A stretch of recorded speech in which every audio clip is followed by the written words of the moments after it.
The other thing about marriage, this is really worth knowing too, is that I learned this in part from reading Jung. It's like, what do you do when you get married? That's easy.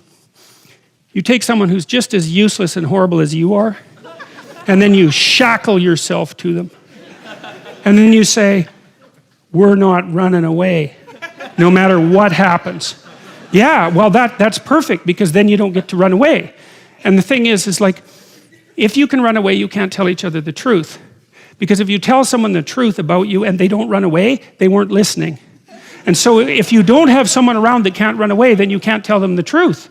And so that's part of the purpose of the marriage. It's like, okay, I'll bet on you, you bet on me. It's a losing bet, we both know that, but given our current circumstances, we're unlikely to find anyone better. That's for sure. You know, there's two things that come off of that. One is, you know, people are waiting around to find Mr. or Mrs. Right. It's like, here's something to think about, man, to put yourself on your feet right. If you went to a party and you found Mr. Right, and he looked at you and didn't run away screaming, that would indicate that he wasn't Mr. Right at all, right? It's like the old Nietzschean joke, if someone loves you, that should immediately disenchant you with them. Right, or it's the Woody Allen joke, I'd never belong to a club that would take me as a member. So that's a very interesting thing to think about. And so you're going to shackle yourself to someone who's just as imperfect as you are. And then the issue is you might be in a situation where you can actually negotiate, because you might think, well, there's some things about you that aren't going so right, and there's some things about me that aren't going so right, and we're bloody well stuck with the consequences for the next 50 years.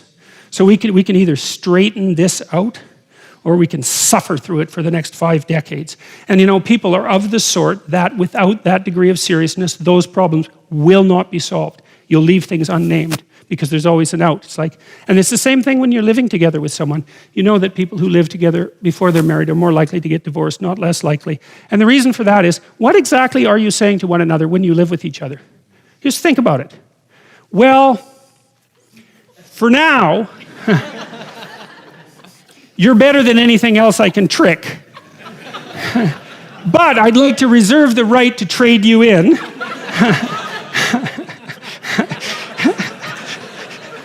Conveniently, if someone better happens to stumble into me.